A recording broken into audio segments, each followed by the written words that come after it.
नमस्कार मित्रहरू, म फेरि पनि तपाईहरु सामु आइसकेको छु एउटा नयाँ भिडियो लिएर।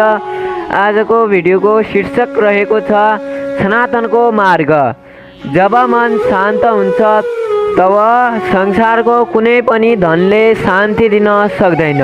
त्यतिबेला केवल भगवानको स्मरण, ध्यान र भक्ति नै आत्माको आधार बन्छ। सनातन धर्मले हामीलाई घृणा होइन करुणा सिकाउँछ, अहंकार होइन धैर्यता सिकाउँछ र अरूमाथि विजय होइन आफ्नो मनमाथि विजय हासिल गर्ने प्रेरणा दिन्छ।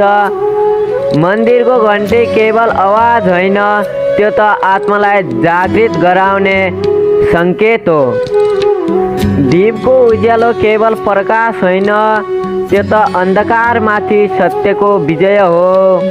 आज मानिसहरू बाहिर खुसी खोजिरहेका छन्, तर वास्तविक शान्त त आफ्नै आत्माभित्र लुकेको हुन्छ। जुन दिन मानिसले आफ्नो कर्म शुद्ध बनाउँछन्, त्यही दिन उज्यालो जीवन पवित्र बन्न थाल्छ। भगवान सधैँ मन्दिरमा भेटिन्छन् भन्ने छैन। उहाँ त हरेक सच्चा मन, हरेक राम्रो कर्म र हरेक निष्कपट प्रार्थनामा बस्नुहुन्छ।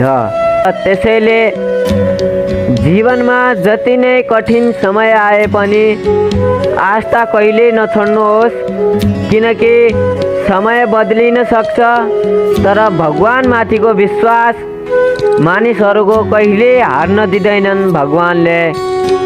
धन्यवाद। राधे राधे। जय श्री कृष्ण।